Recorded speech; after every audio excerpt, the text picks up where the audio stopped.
How to manage people when you know that you can't please everybody. Now, the main thing, one of the most common problems for new managers and new people who are actually in charge of other people in the organization is actually dealing with different sorts of challenges.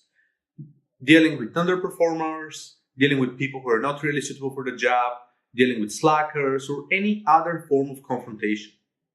And of course, it's only natural. When you think of it, dealing with confrontations isn't really something that we want to do on a daily basis, isn't really a part of the job description that we are discussing at first for the most part. We are always trying to look positively at the situation and take it from there, which again, it only makes sense. However, in reality, the more you keep scaling, the more you keep growing, the more you're going to start facing different forms of confrontations. You're going to have challenges with customers, with staff, with partners, with vendors, and so on. That's exactly the reason why more organizations out there, or rather most organizations, do keep piling up their paperwork and make employment harder, and they start working with governments who ask for different types of paperwork, such as disability forms or whatnot, simply because the more you keep scaling, the more challenges you keep facing, which at the end of the day is leading to the fact that you're facing some unwanted confrontations at work. So if you're a new manager or an entrepreneur or someone who has been, again, promoted to a manager, and you need to deal with confrontations with your team, and you don't know how to deal with underperformance and kind of what to do with them in the first place, here are my 4 tips on how to improve the situation, how to make it more feasible when working with these kind of people. The first thing that you need to realize, and especially when you talk to those people, is that a job is a job. If they're underperforming, it's really their prerogative. It's something that they chose to do, or they simply didn't put enough time and effort and resource or whatnot to do. Because a job comes with a job description, with job requirements, with expectations for the work, and those expectations have to be met. Otherwise, of course, we are just having 2 different conversations, right? What happens if you hire someone for a restaurant who is a barista or a chef or a waiter, and they start doing something completely different? Well, apparently, if they're not doing their job, they're losing customers, they're losing business, they're losing, kind of causing toxic culture and work environment, and this is all adding up and kind of leading to something that you really don't want to keep scaling. So again, as a result, it's a job. You need to understand it. The employee needs to do their part of the job. They not only have to cover the very bare minimum for survival and staying employed, but they actually have to put something extra. They have to put something in. And this is something that's really important to know. And it's one of the bits that I'm going to cover a little bit later is that there's a job and there's a career. And those are some 2 different aspects that you also need to understand while kind of talking with those kind of people. But you as a manager, it's your job to nurture a healthy team, a happy team, deliver values for pretty much everyone. And then as an employee, they have to deliver the type of work that they're supposed to be doing. Second thing is managing velocity. And I'm going to reuse the part from the previous conversation I just started, which is that people are usually grouped into 2 different categories. For some, a job is a job, and for some, the job is a career. When you work a job and nothing more, you only cover the bare necessities, the bare minimum of the job description just to stay employed.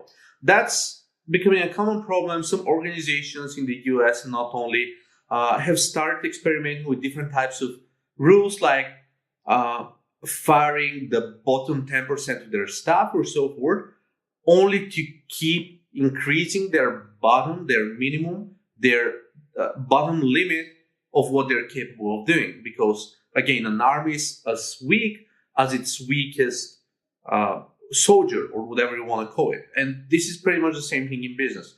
So managing velocity is important because a velocity is the grouped type of value, the group type of progress that the organization or the department, the team can deliver to the outside world. And if we manage velocity through a 1 to 10 scale, and let's say that we have 4 people with a team of 5 people, 4 people with a velocity of 8, which is 32, and 1 person with a velocity of 4, it basically, or a velocity of 3, it basically means that your total velocity is around 7 or so, or 6.5 even. Simply because of one person who is really underachieving, the other folks who are extremely laser focused and top fit and whatnot, the entire team's velocity is brought down by this single individual that isn't really working that well. So again, when you're having an uncomfortable conversation, sometimes it has to be due to the fact that the overall velocity is brought down because of this specific individual. And again, you have to keep it in mind, you have to understand that this is a job, and I'm saying job as a career, but still, and the team should move forward, the team should be profitable, the team should deliver value, and that's the expectation from the company. So if someone is jeopardizing this, you need to have a pep talk with them. I'm not saying you need to fire them on the spot, but you definitely need to converse, you have to communicate, you have to warn them once, twice, put them on a performance improvement plan if needed, but they need to know about this. And if they get fired for whatever reason, they better have 1, 2, 3, 4 opportunities to get better before it's too late for this. Number 3 is the alignment. And I'm talking about the alignment between the individual and their job description. Sometimes you have a great fit, someone who's really a great employee, a great person, a great individual again, but they really underperform at their specific job. So one question that you may want to ask is, have we hired this person for the right type of job? Maybe this person is a better fit for a different type of job, for a different department, for a different skill set. Depending on what they're expecting or what they do deliver, or depending on their strong suits, you can pick the right types of activities, at least in some organizations, that match this specific individual so that his job turns into his potential career. Because let's face it, people who aim for a career, people who really enjoy their jobs and really love them, they are going to be more motivated, they are going to spend more time, more resources, whatever you want to call it, because they are going to be vested and invested actually in this specific venture, which is a completely different conversation. And number 4, and this is the one that I'm usually discussing with people who aren't performing well, and with vendors and with partners and pretty much everyone else, is ROI. You want to have a positive and as high as possible ROI from every single individual of the organization, or at least the department.